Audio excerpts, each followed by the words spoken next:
శివుడిని ఎన్నెన్నో పదార్థాలతో పూజిస్తూ అష్టైశ్వర్యాలను భక్తులు సాధిస్తూ ఉంటారు. ఒక్కో పదార్థం వెనుక ఒక్కో ప్రాకృతిక రహస్యం ఉంది. అది భక్తుల ప్రాణ చైతన్యాన్ని పెంపొందిస్తుందని పెద్దలు చెబుతారు. శివ ఆరాధనలోనే విశ్వ చైతన్యం దాగి ఉంది.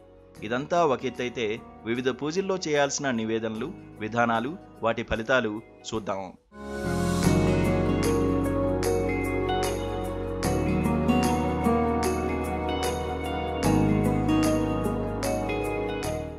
అన్నిటితో శివుడిని పూజించడం ఒక ఎత్తు, అన్నంతో శివుడిని పూజించడం మరొక ఎత్తు. ఈ పూజ అన్ని రకాలుగా అందరికీ ఆయురారోగ్య ఐశ్వర్యాలు ఇస్తుంది. అన్నం పరబ్రహ్మ స్వరూపం అని అంటారు.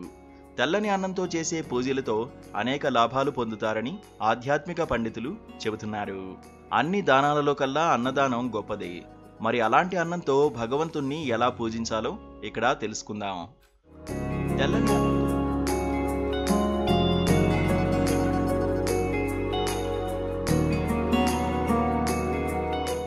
తెల్లని అన్నంతో శివలింగాన్ని నిర్మించి పూజలను చేసి నది నీటిలో ఎవరైతే దాన్ని వదులుతారో వారి ఇంట్లో ఎప్పుడూ నగదు ఇబ్బందులు కలగవు.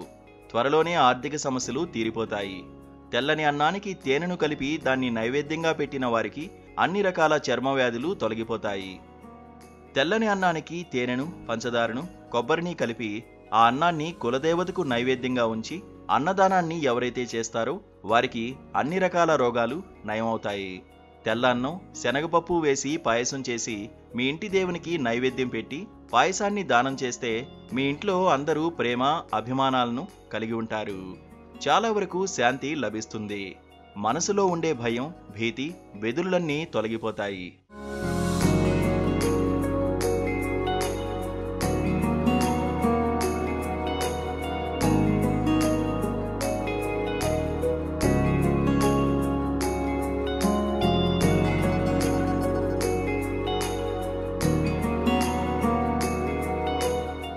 తెల్ల అన్నానికి నల్లని నువ్వులు కలిపి శ్రీ శనేశ్వరుడికి నైవేద్యం పెట్టి నువ్వులను కాకులకు పెడితే మీకు ఉన్న పితృదేవతల శాపాలన్నీ తొలగిపోతాయి. అన్నాన్ని దేవునికి నైవేద్యంగా పెట్టి దాన్ని పశువులకు పెట్టి అవివాహితకు తాంబూలమిచ్చి నమస్కరిస్తే మీకు రావాల్సిన నగదు త్వరగా వచ్చి చేరుతుంది. సరిగా అన్నం తినని వారికి తెల్ల అన్నం, పసుపు, కుంకుమ కలిపి పూజ చేసి దిష్టి తీసి ప్రవహించే నీటిలో కానీ ఏదైనా చెట్టు మొదల్లో కానీ వదిలితే ఎటువంటి దిష్టైనా తొలగిపోతుంది. ఇలా వివిధ పూజల్లో ఎంతో ఫలితం దాగుంది. అన్నిటా అన్నంతో శివ పూజ ప్రశస్తమైందిగా చెబుతారు.